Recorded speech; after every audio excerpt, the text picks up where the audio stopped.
Good morning students, welcome you all.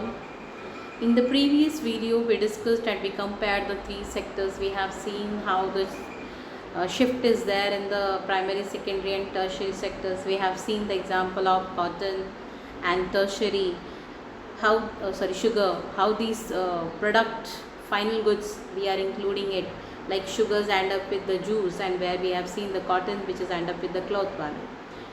Now children will look after the primary, secondary and tertiary sectors in India, will look after how they are participating for our economic growth. Let's start and we'll compare the graph. Children, in your book you will see this graph, GDP by primary, secondary and tertiary sectors. I am comparing this with the, first we'll look after the graph 1973 to 74. What you are able to see that the primary and secondary, but we are able to get that the primary's participation is always more than the other two sectors. But as the shift we are able to see in 2013 and 14, where more participation is there from the tertiary. But we should not forget this thing, that it's very important that these three sectors which plays very vital role, and primary, tertiary, it's very important, which is really giving more participation for the economy. As we have seen, when I am comparing this 73 or when I am entering into 2011, 13, 14. So here what we are able to see, the tertiary sector is the one which is rising up. Why? Over the past decades, or a certain services such as those who based on information and communication technology have become important and essential. Today how many people wanted to be farmer? Every being wanted a luxurious life. They wanted to be, now every being is thinking about that, I want to be a doctor, I want to be wanted to be engineer, and somewhat comfortable life. So here what we are able to see, that there is a more demand of tertiary sectors, service sector, which is really very important rather than primary and secondary. If I am comparing primary, secondary and tertiary, so tertiary is the sector where less period of time they should have to spend and they are getting more. So people are, what they are doing it, they feels like this, that it's better to work in the primary and secondary, it is good to enter in the tertiary, because less time should be spent, luxurious life is there and more income is there. So people are engaged in these type of works only. Shopkeepers, you talk about other services, rather than to spend a whole day in the primary sectors or in the secondary sectors. So the drastic change we are able to look after this from the from primary to tertiary sector. So we are able to look after these all points which is mentioned. The people are now, what they think about it, that it's very important for earning the incomes, and earning of income, it should be depend upon the less efforts they wanted to spend. They wanted to spend less energy and they wanted to earn more. So here this tendency which is changes in the human mind, because of that the shift is there from primary to tertiary, that we have seen in the previous graph. Now, where are most of the people employed? Where we have seen that primary and we compared primary and tertiary.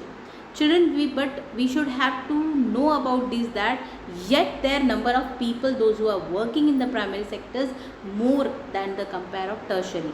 But the sum value, or you talk about the economic value, that will be more in tertiary than the primary sector. What is the reason? Let's work. Again we'll compare about these three. Share of sectors in GDP. Now share of sectors in GDP, again we'll look after the primary sector is more.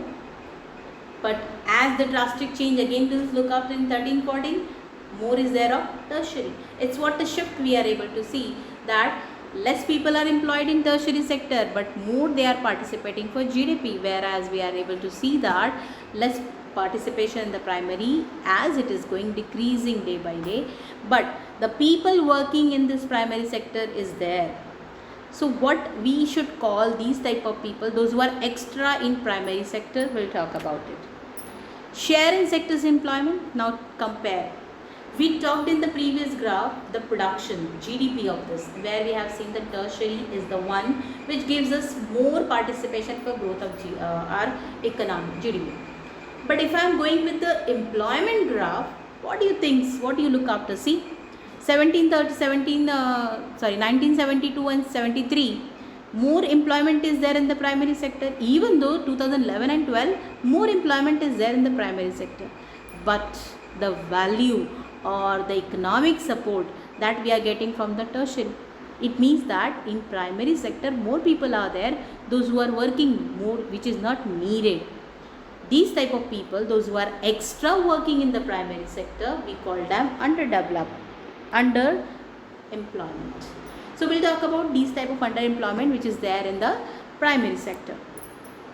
The kind of underemployment is hidden in the contrast to someone who does not have a job and is clearly visible unemployed. Hence it is also called disguised unemployment. What it means that if a patch of land is there and production, what we are going to get it from that.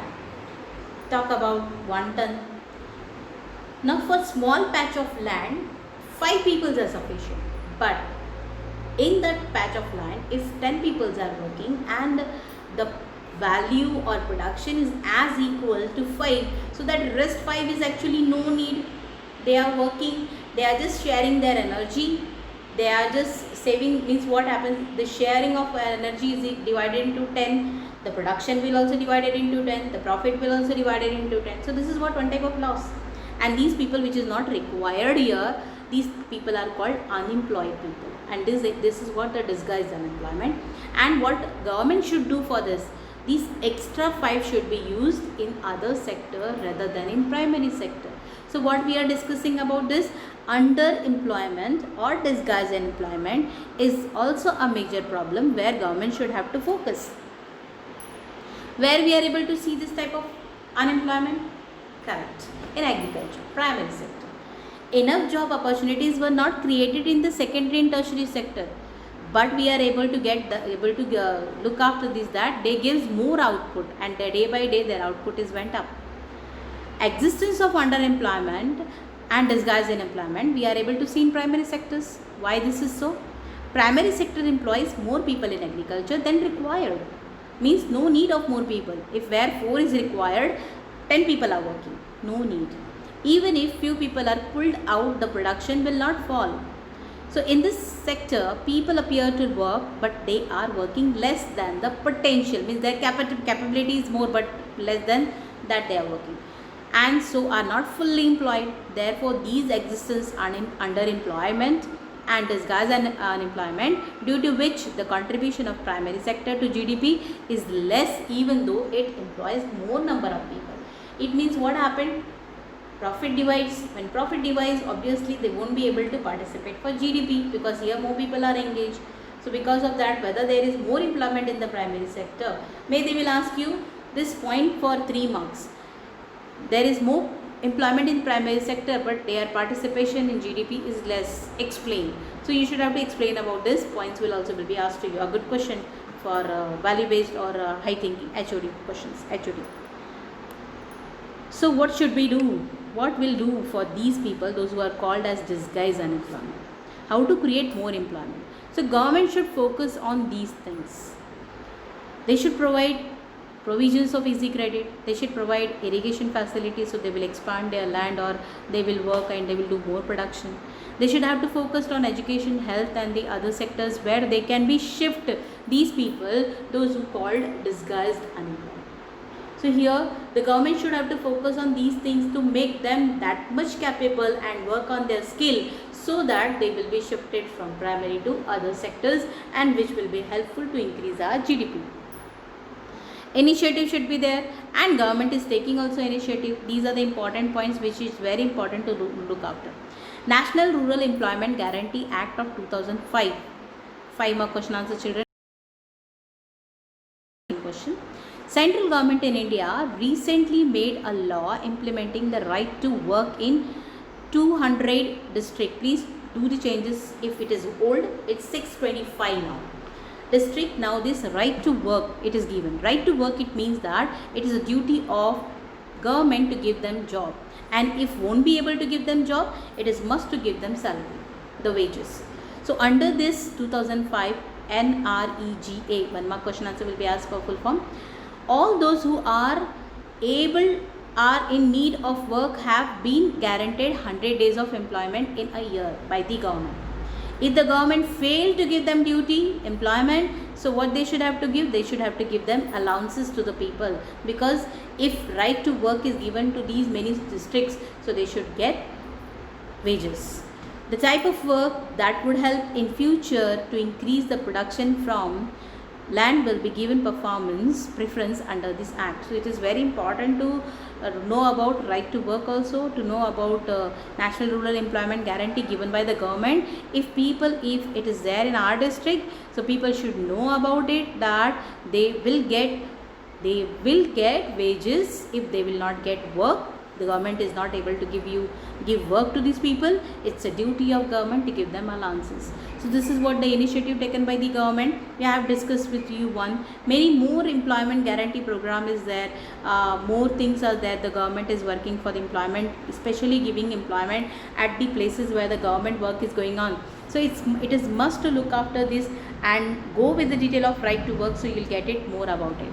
So it's very important to look after these all things. Talk about bank to give the credit, education, health center, make dams so that it will helpful for irrigations. Sarva Shiksha Abhiyan will helpful for education. So these all things will be very helpful to shift disguise unemployment, means the people those who are working extra in private sector to the other sectors. So we are able to understand, when we will create a good employment for the people, definitely the GDP will increase of our country, and our standard, our title of developing will turn into developed country. Thank you. If you have any queries, please let me through the WhatsApp.